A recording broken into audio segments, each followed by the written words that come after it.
Okay, do a little short video on some wiring. Now, what I'm going to do in the future is, when I get it, is I'm going to convert this generator in this 61 Comet to a one-wire alternator. I've had some luck in the past with this in the other car, and I'm going to go with that. So it's a real simple hookup and everything like that. So what I wanted to do is I wanted to take apart the wires from this harness in the car, and wasn't sure whether it was factory or not. I didn't think it was, but whatever. It's 50 some odd years old, 58 years old. But I undid the electrical tape that was surrounding all these wires here, and I got suspicious because I saw a lump, and all this wire here, this wire that goes off the generator, the back of the generator, this really thick wire, the blue-green one, was all folded up and jumbled up into one lump. Every time I see something like that in a wire harness, I get suspicious. They do not do that from the factory. That's no big deal, but the big deal was this down here. I don't know whether you can see it or not. This open, exposed wiring here off the heavy gauge blue-green wire. Well, that's hot. That comes right off the back of the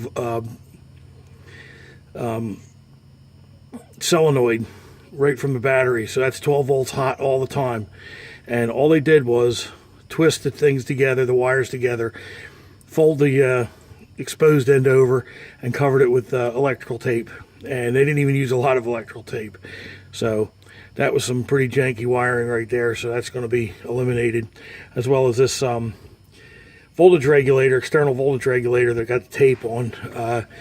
Right now what I'm doing is I'm trying to label everything and see where it goes and what I can get rid of and what I can't, and try to clean this up a little bit.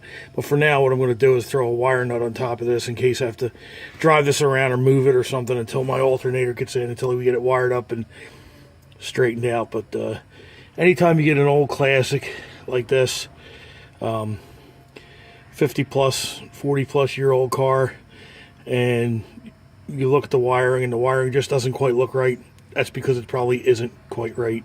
And you might want to get it looked at. If you don't know what you're doing, you might want to get it looked at. And also, main important thing is, I'm doing this without a battery hooked up. Obviously, you want to disconnect your battery whenever you're messing with wires or anything like that. I'm cutting insulation off, and I don't know whether I nicked the insulation on the wire or not when I cut the tape off, so I don't want to start a fire, short anything out or anything like that. So the battery gets turned off, and I'll inspect the wires really good before I put everything back in. And be honest with you, it looks like I'm probably going to be replacing most of the stuff that I need anyway, so not too keen on going and rolling with these old wires, but you know, we'll make do with what we got. So all right, have a good day, and happy Easter.